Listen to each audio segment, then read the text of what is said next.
Lagi ramai narasi Harry Plus yang dimana digoreng-goreng oleh mukibin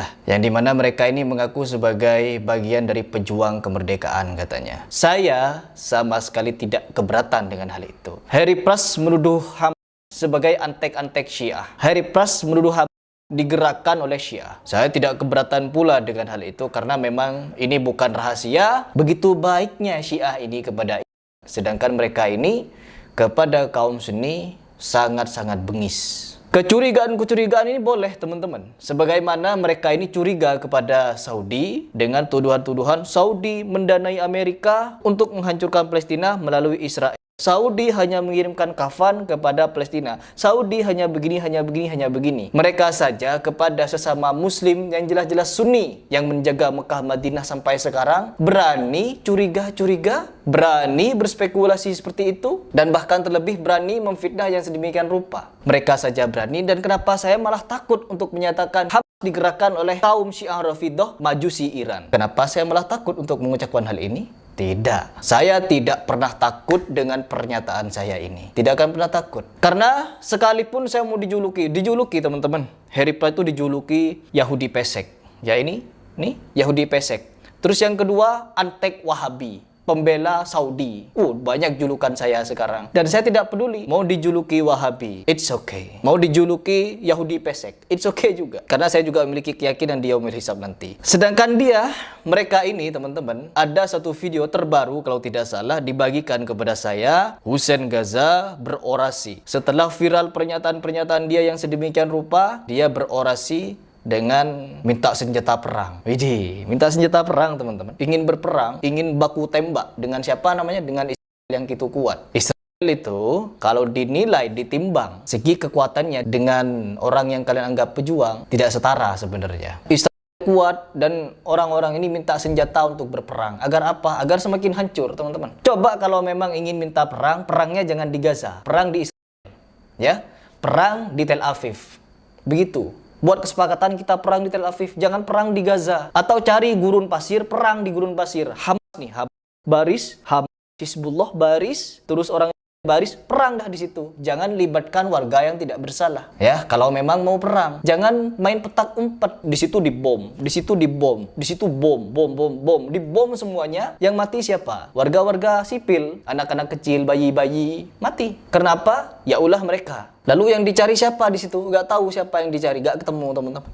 Terus yang paling parah lagi, ya, agar ini tidak menjadi fitnah saya kepada dia lagi, karena mereka ini si paling hobi teriak fitnah. Saya difitnah Syiah gimana ini? Difitnah Syiah katanya. Sedangkan dia memfitnah Saudi kalem-kalem saja. Sekarang coba kita simak salah satu pernyataan beliau ini yang terang-terangan minta senjata untuk perang. Lagi viral, teman-teman. Katanya Hussein Gaza ini menyerang Arab Saudi katanya. Menuduh Arab Saudi tidak membantu, tidak pernah. Saya tidak menafsirkan bahwa Arab Saudi bantu, ya. Kuwait bantu, Uni Emirat bantu. Oke. Semua juga Arab bantu. Tuh. Setelah pernyataannya viral bahwa orang-orang Arab, negeri-negeri Arab ini tidak pernah membantu sama sekali kecuali hanya kain kafan dan menginvestasikan berapa triliun begitu ya ke Amerika untuk menghancurkan Gaza. Setelah pernyataan itu viral, dibeberkan fakta oleh kita-kita, dia bikin narasi seperti ini. Kita tidak menafikan katanya. Ya Allah. Ya begitulah teman-teman. Apabila tidak ada yang mengcounter pernyataan dari Kang Hussein ini, maka orang akan hanya percaya dari corong dia sendiri. Tidak akan mendengar dari corong yang lain. Tidak akan. Tapi apakah cukup bantuannya hanya sebatas logistik? Apakah cukup teman-teman? Cukup tidak. Tidak. Jadi demonstrannya juga jawab tidak teman-teman. Apakah cukup bantuannya hanya kain kafan? Cukup tidak. Tidak. Kami mau negara-negara Arab, para petinggi Arab, bantu Gaza dengan senjata. Takbir. Takbir teman-teman. Jadi diminta di sini adalah mengirimkan senjata teman-teman untuk tetap berperang. Kalau negara-negara Arab terpancing sampai benar-benar terpancing menurunkan militer, menurunkan senjata ke Gaza, maka ini akan membuat konflik-konflik baru yang dimana tujuan Syiah memang seperti itu, memancing negara Arab agar turun perang. Sehingga apa? ada satu alasan bagi Israel untuk menyerang Arab. Perhatikan ini baik-baik. Dan hal itu memang ditunggu-tunggu teman-teman. Yang dimana sudah terjadi beberapa serangan-serangan orang Syiah di perbatasan Saudi sana. Oh, apalagi sudah turun perang seperti ini ya. Kirimkan senjata ke Gaza. Setuju? Kirimkan pasukan ke Gaza. Setuju? Ingat baik-baik, kalau tujuan mereka adalah berperang, maka tidak akan ada ujungnya. Kalau berperang, apalagi berperang melibatkan warga sipil. Kan selama ini mereka berperang melibatkan warga sipil. Ya seperti yang saya sarankan tadi, kalau memang mau berperang, ya antara militer saja. Antara militer yang berperang. Namun, yang namanya perang, tujuannya membunuh. Yang A ingin membunuh B, dan yang B ingin membunuh yang A. Sama, seperti itu. Tujuan perang adalah saling membunuh. Dan pasti akan ada yang terbunuh. Dan setelah terbunuh, apa yang terjadi? Penderitaan, teman-teman. Perang melahirkan penderitaan. Sebagaimana kita ketahui, penderitaan di Gaza sana sangat luar biasa. Dan ketika kita meminta senjata perang seperti ini, artinya ingin melanjutkan penderitaan itu. Dan kita lihat bagaimana taktik dari kerajaan Arab. Kerajaan Arab juga punya taktik, teman-teman, untuk memerdekakan Palestina tanpa perang. Dan hal ini juga pernah dilakukan oleh Nabi Muhammad SAW dulu untuk menghentikan perang dengan perjanjian damai tanpa perang. إننا في المملكة نرفض بشكل قاطع المساس بحقوق الشعب الفلسطيني المشروعة سواء من خلال سياسات الاستيطان أو ضم الأراضي الفلسطينية أو السعي إلى تهجير الفلسطينيين من أراضيهم كما نشدد على حق الشعب الفلسطيني في تقرير مصيره على أرضه وإقامة دولته المستقلة على حدود العام 1967 وعاصمتها القدس الشرقية. Bukan dengan cara perang terus. No, tidak akan ada ujungnya. Tidak akan ada ujungnya. Jangankan Israel.